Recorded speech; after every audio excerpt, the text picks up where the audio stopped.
It's Lee from coloringqueen.net, and today I'm colouring in Age of Elegance by Ellie Marks. I reviewed this colouring book a few weeks ago now. I got it as a digital download, but you can also get the artist edition. And I actually made a bit of a mistake when I was colouring this picture because I had it printed just on very thin paper, 100 GSM, and as I went more through the picture, I realised that it was way too smooth to use my Prismacolors on, and they did start to glide across the page and get a little bit slippery as I was colouring this. But the great thing is it's a digital download, so I can always do it again. So I'll just add that to my list. What I did was I used my pan pastels on the face and skin there, and then I just went over it with Prismacolors. I also used my pan pastels on the background as well, so I just put some blue and yellow and green in there on the background of it. So I was kind of hoping for a vintage look, a pastel-y look, because I don't normally do anything pastel, so I was trying to hope to change it up today. So we'll see how we go. If you think I achieved a pastel-y look or a more vintagey look. But anyway, we'll see. Next time I'm going to definitely print this out on better paper because it was way too difficult doing this. So I hope you're all doing well today and you're having a lovely day or evening wherever you might be in the world.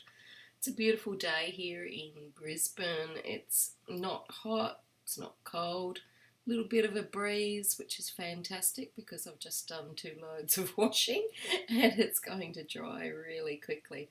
We've got one of those clotheslines, Hills Hoist, where it spins around in the wind, and so ours has been spinning around today. It's like watching your own little laundry carousel. So I know they're getting dry, not from the sun, but from the clothesline. But I was watching some show the other night. I can't remember what it was. It was one of those cheapskate shows. I find them fascinating.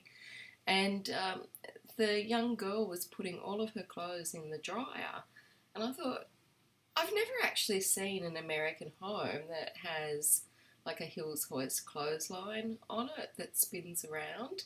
So I'm really curious to see if anyone's from the US or the UK for that matter, because when I lived there, I lived in an apartment, and again, I can't remember seeing a spinning clothesline over there.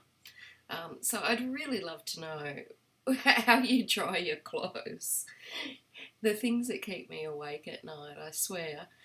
But these are the pressing things on my mind in these horrific times that we're going through, is how do people around the world dry their clothes? Because I always dry my clothes on the clothesline, and if it's raining, then I pop them on. Most people call them a clothes horse or a clothes airer, but I call mine a clothes pony because it's quite small. It's not big enough to be a horsey, it's a pony.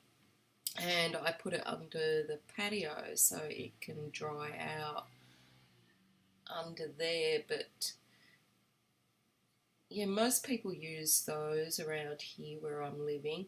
And then if things are just a little bit damp still, I'll pop them in the dryer for about 10 minutes. But other than that, I hardly use my dryer, which is good because it's like 20 years old and it's not really that good anymore. You've got to keep an eye on it. I don't let it go unsupervised, put it that way, and put clothes in and walk away. I always make sure I'm pretty close by it if I'm using it because it is really old, and yeah, some of the functions don't really work that well anymore, but I figure I don't really need a new dryer because the clothes dry really quickly where we're living. If we were living in Sydney again, yeah, then I would get another dryer because it's getting a lot more rain there than it does here. And plus I never had anywhere else to dry clothes when we were living there. So I thought I'd do this dress in shades of like dusty pink, and so I think I've got clay pink there, and that hardly ever gets an outing in my Prismacolor set, so I thought it would be good to give it an outing and maybe spruce up the colours with a bit of mahogany red afterwards. So it's funny because I don't know you guys, but I tend to have a lot of pencils that I use in my Prismacolors, but not all of them. And there's many pencils like Nectar and Ginger Root that never get an outing, so I'm trying to give them a bit of an outing and use pencils that I don't normally use. I do definitely need to get another white pencil though. Mine's got a big crack in it all the way down, and the end fell out of it today, so clearly the core's broken. I would pop it out in the sun, but there's not really enough sun at the moment to melt that core back together, but hopefully it'll be a warmer day soon and I can pop it in the sun and hopefully it can melt it together again. But it's got giant split down the side, and it arrived that way when I purchased it online. It was split in the mail, so who knows if it was split at the warehouse or if it's just part of the postage. So I hope you guys are busy doing something and enjoying your day.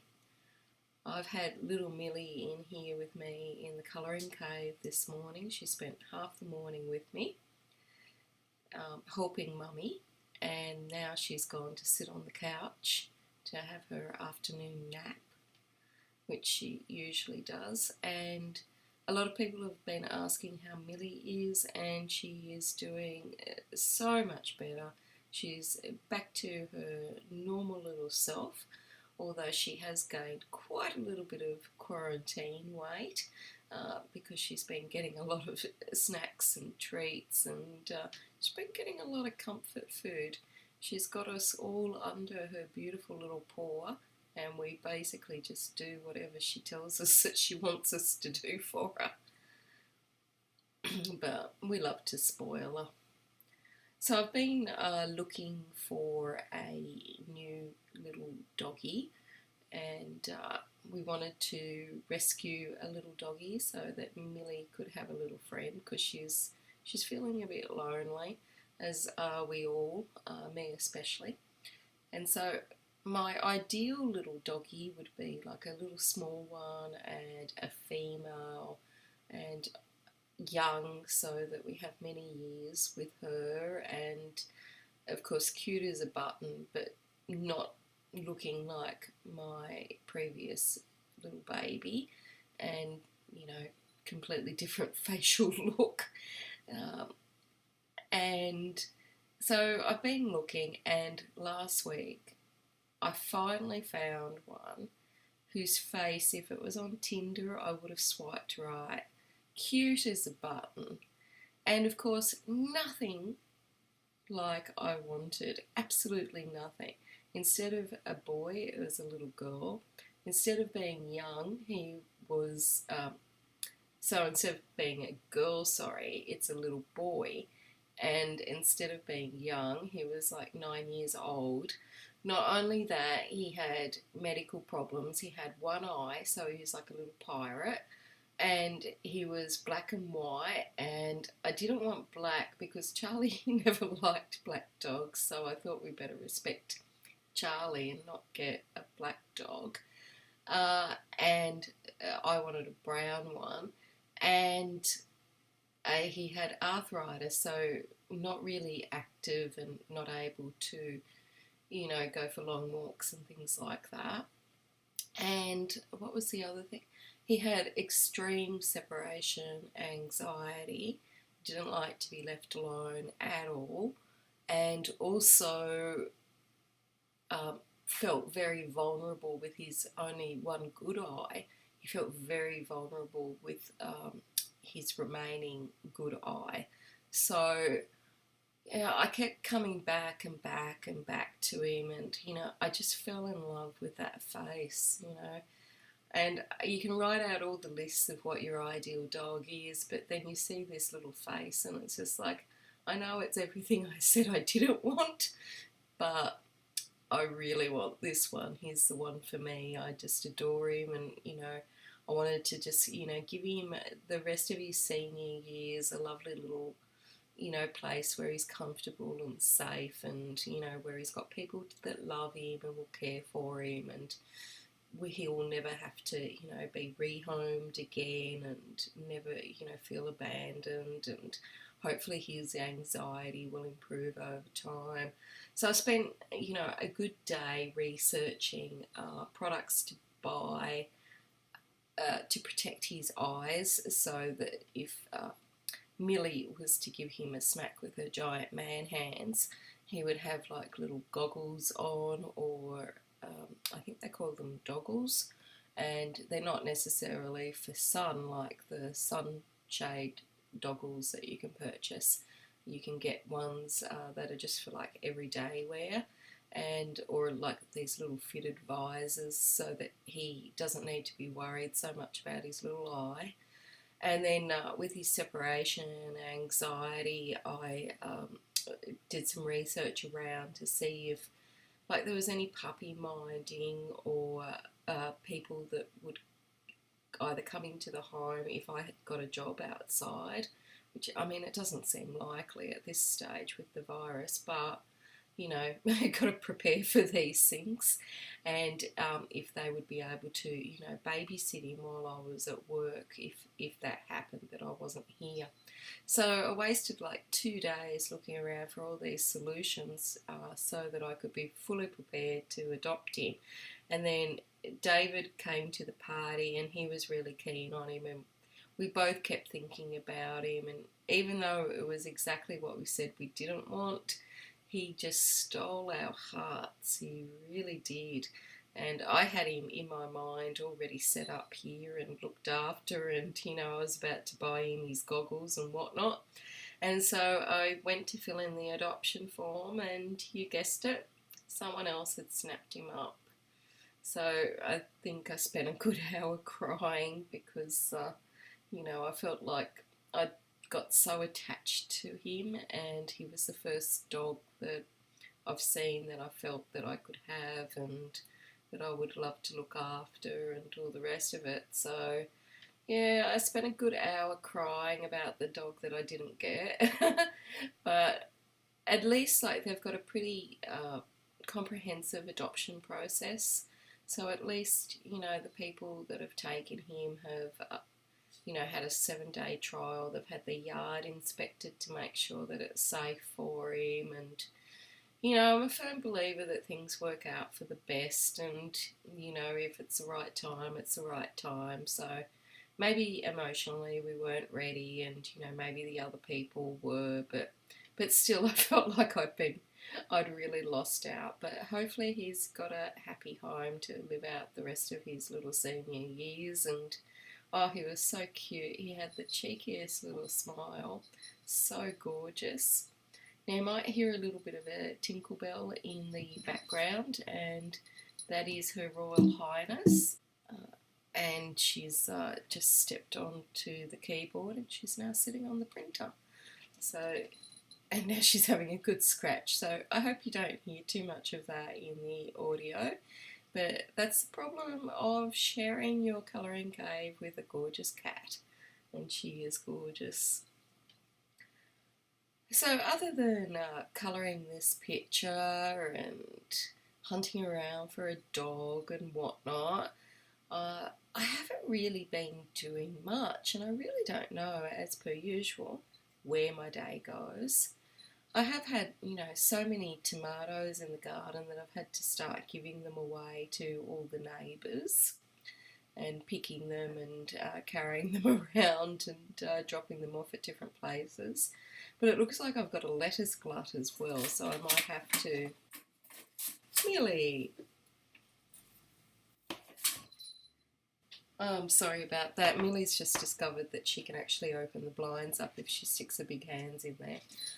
So I might have to start picking the lettuces and taking those to the neighbours as well, because it seems like I've just all the food has ripened or ready for harvest all at the same time. So, I guess that's the way it works out with gardening. I'm just so inexperienced with it, I didn't realise that would happen.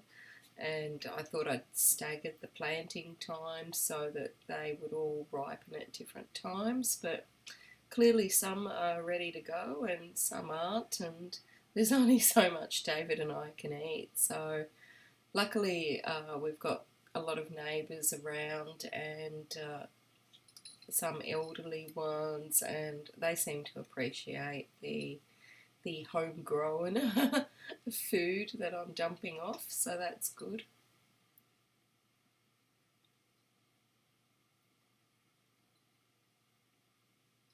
And now she's settled back into her little cave on the desk. Oh, she's so cute. I should take a photo and put it in here so that you guys can see how gorgeous she is in her new little cave. She's very, very cute, but she's making a lot of racket with her little Tinkerbells. And so we went up to the shops the other night, and I was really surprised by how many people are now out and about. Like, people were having coffees and doing a lot of shopping and groceries and just like a lot of general shopping. Seems to be quite a lot of shops open here at the moment. So I was really quite surprised with how many had opened up and how many people were out and how many people were not bothering with the hand sanitizer anymore because they've got it at the entrances to the shops, and people weren't bothering to use the free sanitizer. So I hope we're not being too complacent, and it's a great sign rather than opening up too soon. But I'm sure so many people are just so sick of being at home that they just can't wait to be out and about with their friends and whatnot. I'm quite happy to sit here and just go to the shops every now and again. For me, it's just been business as usual constantly. So I've been doing a lot of cooking, and I think I told you last time the things that I'd cooked, but I've got some new things that I've been cooking. I've been using my little pie maker to make little snow cakes. So they're basically just little vanilla cakes with cream and jam in the middle of them and a little dusting of icing sugar so they look like little snowballs. And David loves anything creamy, so he takes them to work for a little snack. So I've been making those, and today I'm going to make a date and walnut loaf. Basically because I've got dates and walnuts in the cupboard that need to be used up, and David likes, taking slices of those sorts of things to work as well. So I'll be using those. Hello, Millie. Oh, all over Mummy's book. Come on. Come on, off you go, darling. Off you go. She's so cute when she does a cameo. Oh, she's still here. You want to play with the pencil. You take the pencil over with you and you can play with the pencil. Oh, she's adorable. Yeah, so I'll make that this afternoon, and then after that, I don't know. I've been listening to this YouTube show, and it's called Murder, Mystery and Makeup. And the girl on it, her name is Bailey, and she's got this YouTube channel where one day a week she talks about a murder mystery while she puts on her makeup, and the other day she just does makeup. I'm not interested in the makeup, so I just have it on as background to hear about the murders. And I love crime, I love crime series, I love a good serial killer. And it's really strange that I'm like that because I can't stand the sight of blood or any sort of violence, but I just really like crime and criminal minds and, anything like that. I love it. Love it, love it, love it. And I love reading books on it, whether they're real or fiction.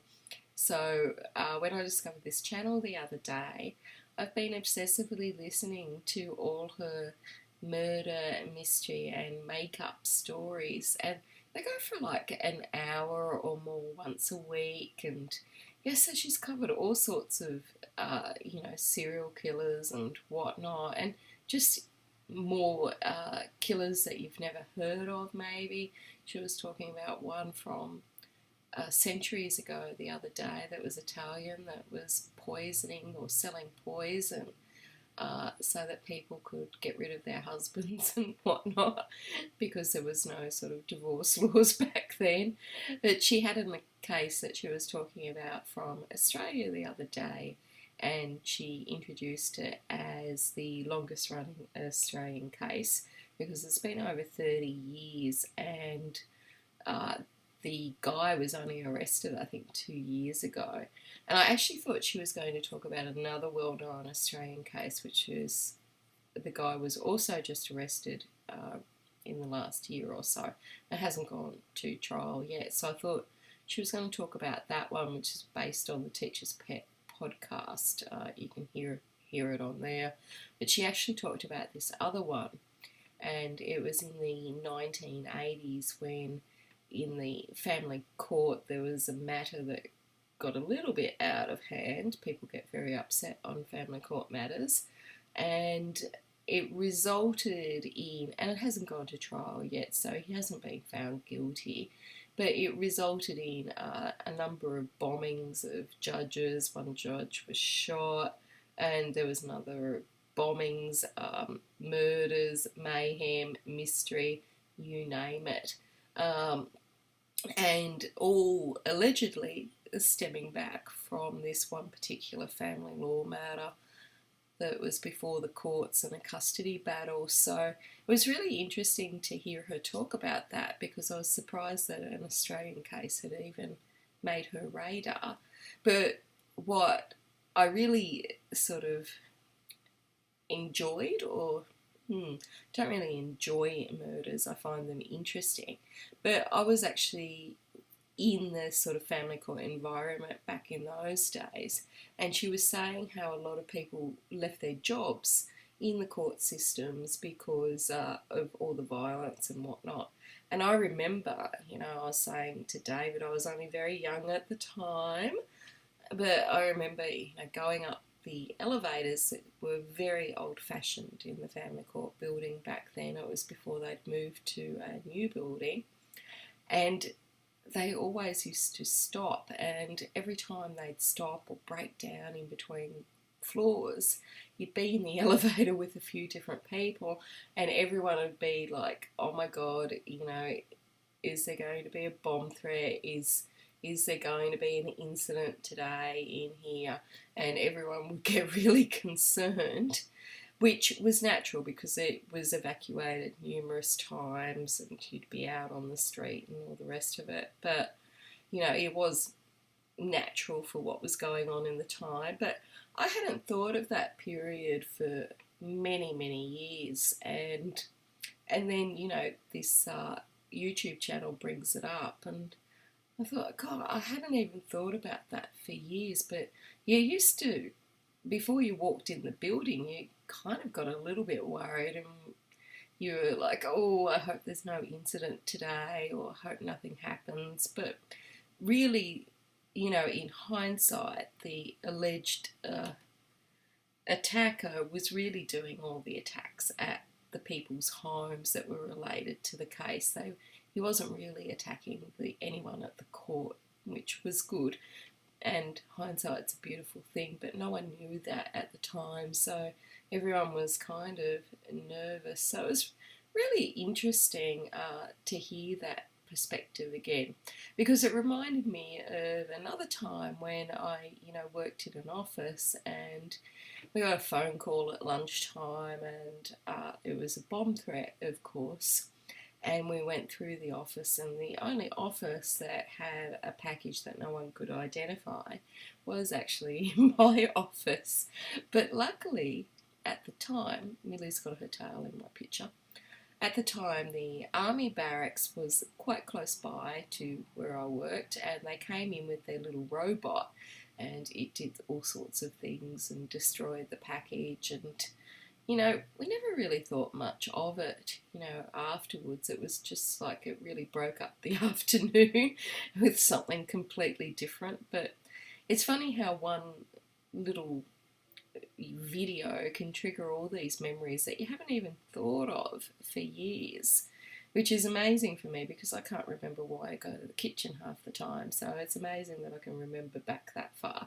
But I do remember how frightened we all were, and especially the one that was in my office, quite concerned about why, someone would do that.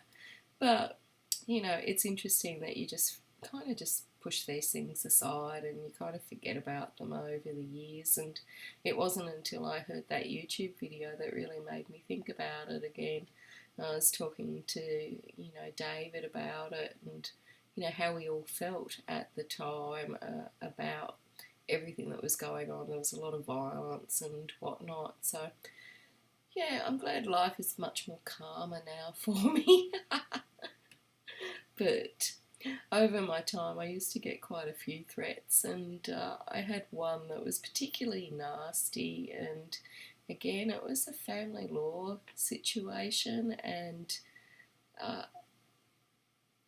there were all sorts of threats against my life and whatnot, which, I didn't really take seriously. People often say things when they're emotionally charged, and, you can't take everything seriously. You've got to sort of give it a due weight and consider the possibilities and obviously take precautions. But I didn't really fear for my safety, put it that way. I just felt that it was someone venting, and they needed to get things off their chest, and people vent in different ways.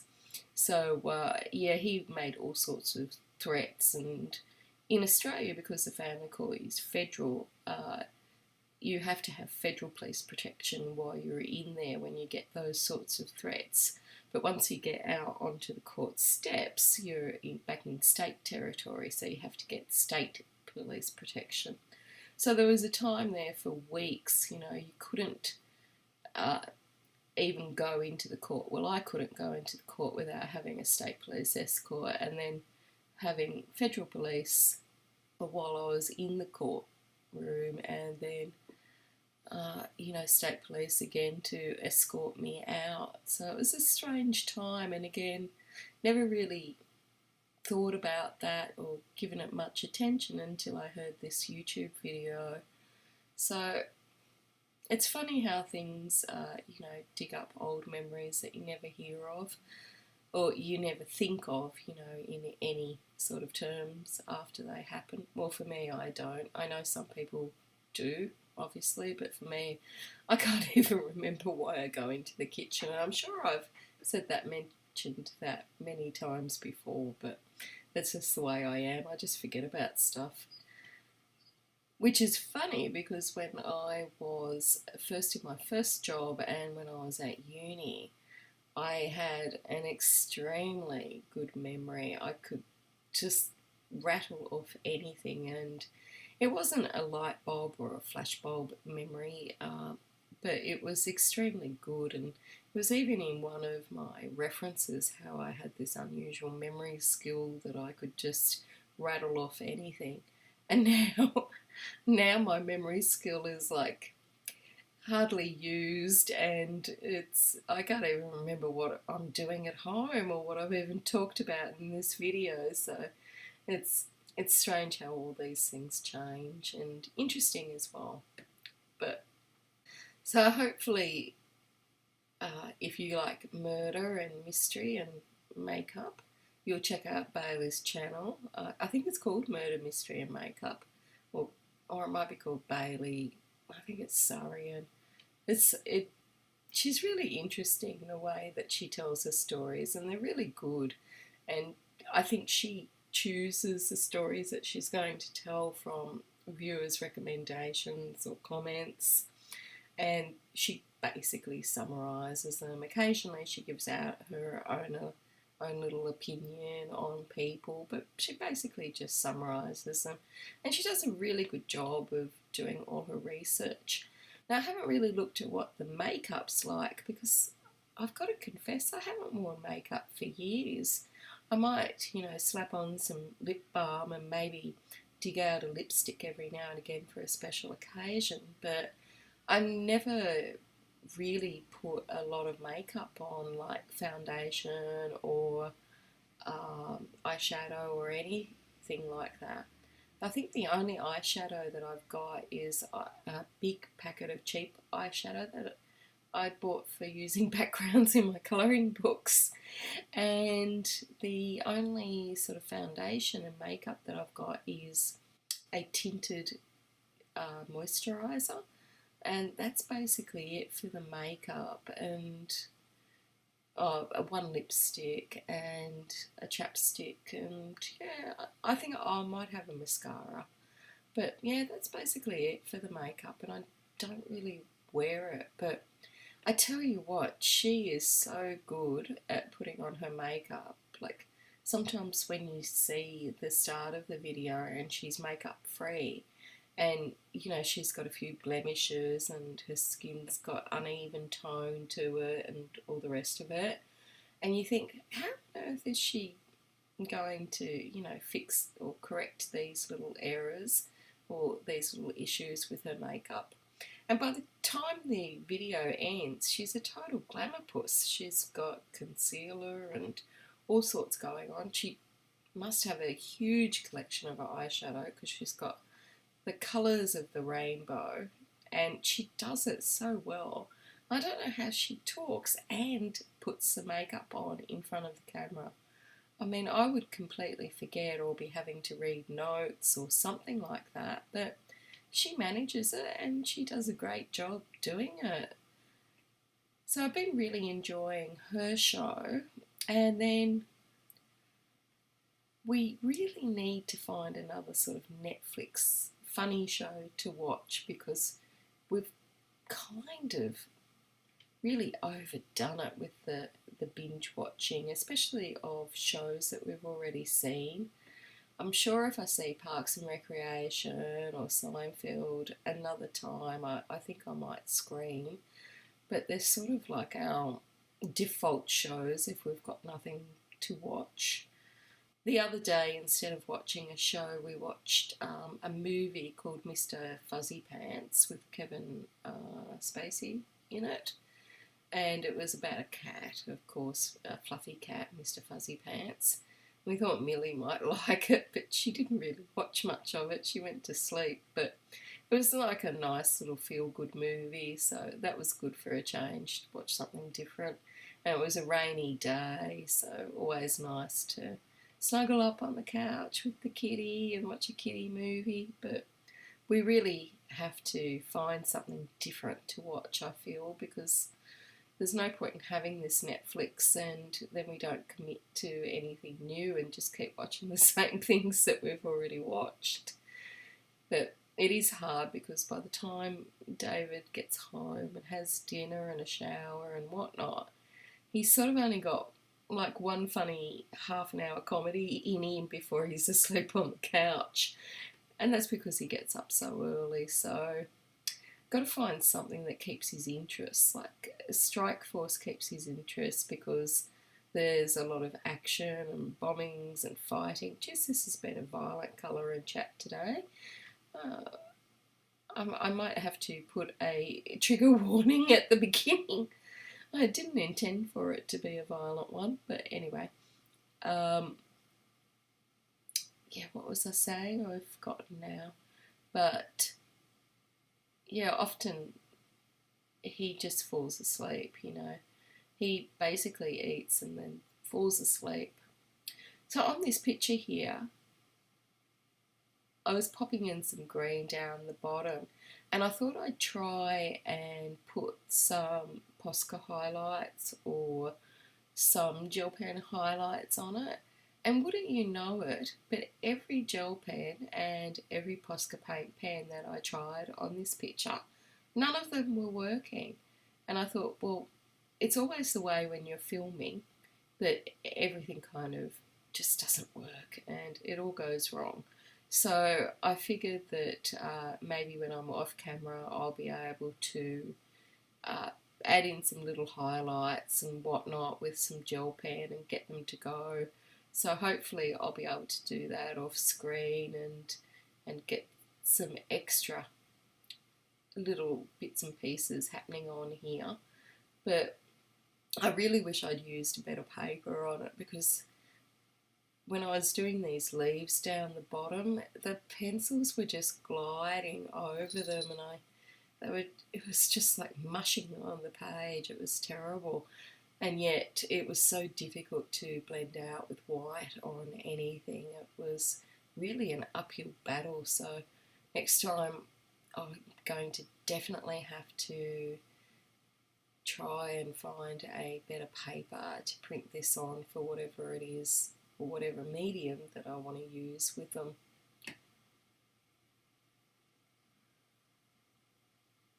So hopefully I can add those little bits and pieces in later. The other thing that really got me was I really couldn't decide on what colour flower to do that the girl's holding.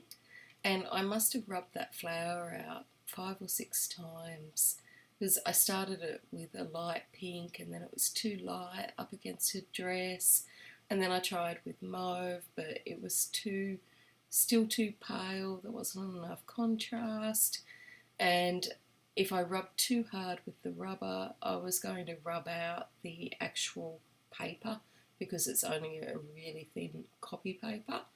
And so I thought, I can't make it orange, I'm stuck. So I had to go in and make it darker, because the purple wasn't showing up at all. So hopefully it turned out okay. But the great thing about a PDF is that you've got a second chance there.